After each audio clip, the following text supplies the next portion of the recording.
Salamat, Habi. Pasasalamat ulit ni Rika. Hinalikan lang ni Sage ang kamay ni Rika gamit ang isang kamay niya at ninitian ito ng matamis. Makalipas na mahigit isang oras ay nakarating na rin sina Sage at Rika sa condo building kung saan ay nandoon ang unit ni Sage. Matapos nilang mag-elevator at makarating sa unit ng binata ay nasa harapan na sila ng pintuan ng condo unit. Hindi mawari ni Rika kung bakit kinakabahan siya habang abala si Sage sa pagpindot ng code nito sa pintuan ng condo unit niya. Para bang pag nagbukas na ito ay may madadak na siyang hindi kaaya-aya. Napailing na lang si Rika sa kanyang iniisip, epekto siguro ito ng kapeng iniinom niya na halos gawin na niyang tubig. Nang bumukas ang pintuan ng condo unit ni Sage ay inilalayan siya nito makapasok na sila sa loob. Sukpik rin ni Sage ang dala niyang bag na kakaunti lang ang laman. Pagkapasok nila sa loob ng condo unit ni Sage, ay nanlaki ang mga mata ni Rika nang makita may isang gwapo, matangkad, singkit at naputing lalaki na pwedeng nakaupo na mahamang sofa habang kumakain ito ng popcorn at nanonood ng TV. Naiilang pa si Rika dahil topless ang lalaki at aaminin man niya o hindi ay may maganda itong pangatawan. Hindi naman sobrang laki ng katawan nito at tama lang napansin rin ni Rika. May isang panggwapo, maputi at matangkad na lalaki na nakadekwato na nakaupo naman sa isang single sofa. Abala ito sa paggamit ng cellphone at kapansin-pansin dito ang may kahabaan nitong buhok. Na maagaw na ni Sage at Rika ang pansin ng dalawa na ay napalingon ito sa kanila. Nagulat ang singkit na lalaki nang nakita si Rika samantalang ang lalaking may kahabaan naman.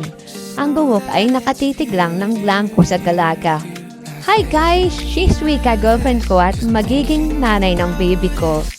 Pagpapakilala ni Sage kay Rika sa dalawang gwapong lalaki. Tumayo naman sa pinaupuan niya ang lalaking may singkit na mga mata at agad itong lumapit kay Rika.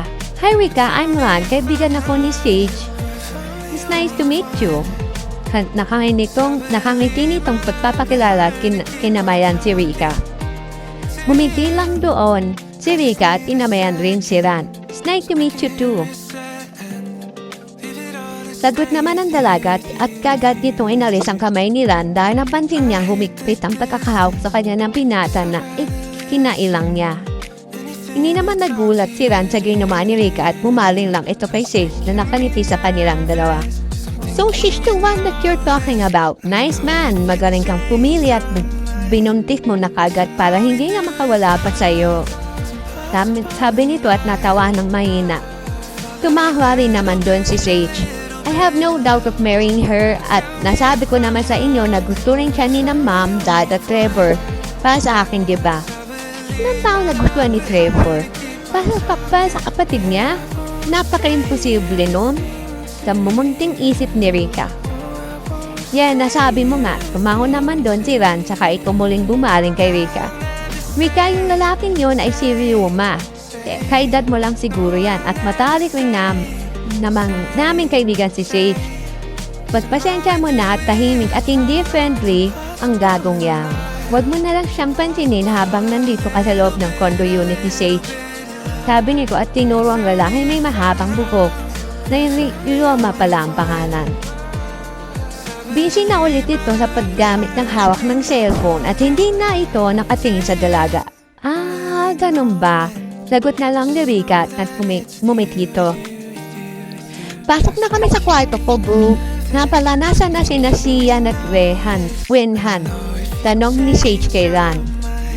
Ayun, at busy sa trabaho niya si Sian. He's now pressured dahil siya na ang magiging CEO ng kumpanya nila. Baka sa makalawa pa makauwi yun dito. Si Wenhan naman ay pumunta sa bahay ng parent niya to prepare his sister's debut party. Uuwi pa yata yun mamayang madaling araw. Sabi naman ni Ran at sinuwiapan saglit si Rika.